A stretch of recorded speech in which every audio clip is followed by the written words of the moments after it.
Hi friends, ఈరోజు అయితే మేము ఎగ్ కుల్ఫీ చేసాము. అది కూడా టెంకాయలో చేసాము. దానికోసం అయితే మేము 2 టెంకాయలు తీసుకొని దాని బొచ్చంతా తీసేసాము.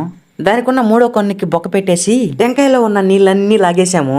లాగేసిన నీళ్ళనైతే పొట్టలోకి అయితే మా ఊడు డైరెక్ట్గా తోసేసాడు.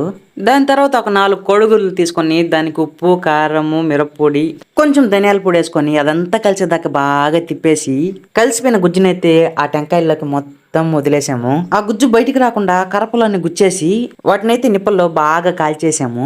ఆ టెంకాయలు అయితే బాగా కాలిపోయి ఆ చిప్పలు కూడా పగిలిపోయాయి. లోపల ఉన్న కోడిగుడ్డు ఉడికిందో లేదో అనుమానంతో అయితే బయటికి తీసేసాము. నిప్పుల్లోంచి అయితే బయటికి తీసేసాము. ఇంకా ఆ టెంకాయలో ఉన్న కుల్ఫీ ఎలా వచ్చిందని చూద్దాం. అసలు మేము అనుకోలేదు ఇంత బాగా కుక్ అవుతుందని. మామూలుగా టెంకాయలో మోము వస్తుంది కదా, సేమ్ అలానే ఉంది ఇది. దాన్ని చూస్తుంటే ఎప్పుడెప్పుడు తిందామా అని అయితే అనిపించేసింది. ఇంకెందుకు లేట్ అని అయితే మా వాడు కోసుకొని అయితే ఆల్రెడీ స్టార్ట్ చేసేసాడు తినడం. అదిరిపోయింది అసలు. సబ్స్క్రైబ్ చేసుకోండి ప్లీజ్.